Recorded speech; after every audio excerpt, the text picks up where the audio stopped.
to launch precision strikes on targets associated with the chemical weapons capabilities of Syrian dictator Bashar al-Assad. A combined operation with the armed forces of France and the United Kingdom is now underway. We thank them both. Tonight, I want to speak with you about why we have taken this action. 1 year ago, Assad launched a savage chemical weapons attack against his own innocent people. What? The United States responded with 58 missile strikes that destroyed 20% of the Syrian Air Force.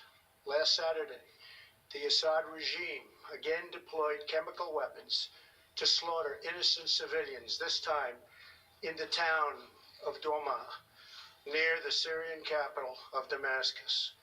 This massacre was a significant escalation in a pattern of chemical weapons use by that very terrible regime.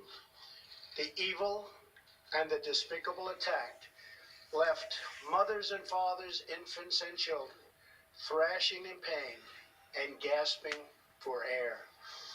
These are not the actions of a man. They are crimes of a monster instead. Following the horrors of World War I a century ago, civilized nations joined together to ban chemical warfare. Chemical weapons are uniquely dangerous, not only because they inflict gruesome suffering, but because even small amounts can unleash widespread devastation. The purpose of our actions tonight is to establish a strong deterrent against the production, spread, and use of chemical weapons. Establishing this deterrent is a vital national security interest of the United States.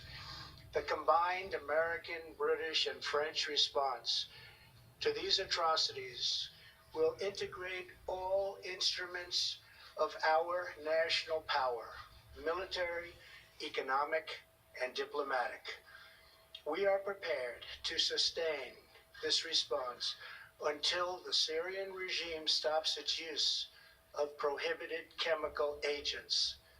I also have a message tonight for the two governments most responsible for supporting, equipping, and financing the criminal Assad regime. To Iran and to Russia, I ask, what kind of a nation wants to be associated with the mass murder of innocent men, women, and children? The nations of the world can be judged by the friends they keep. No nation can succeed in the long run by promoting rogue states, brutal tyrants, and murderous dictators. In 2013, President Putin and his government promised the world that they would guarantee the elimination of Syria's chemical weapons. Assad's recent attack and today's response are the direct result of Russia's failure to keep that promise. Russia must decide if it will continue down this dark path or if it will join with civilized nations as a force for stability and peace. Hopefully someday we'll get along with Russia and maybe even Iran, but maybe not. I will say this, the United States has a lot to offer. With the greatest and most powerful economy in the history of the world. In Syria, the United States, with but a small force being used to eliminate what is left of ISIS, is doing what is necessary to protect the American people.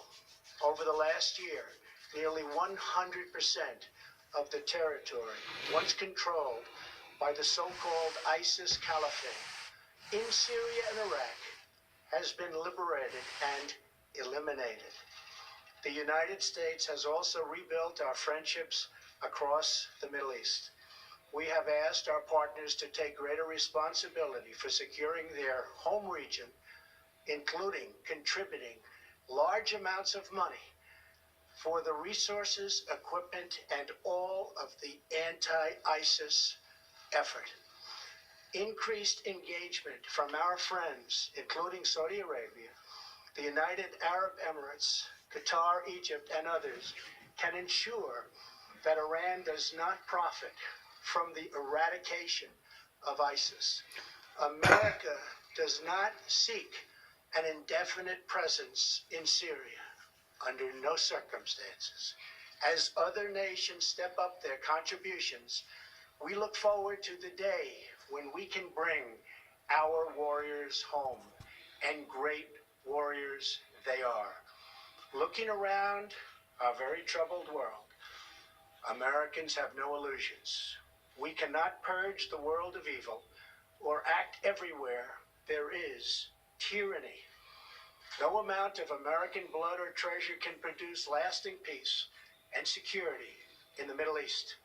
It's a troubled place. We will try to make it better, but it is a troubled place.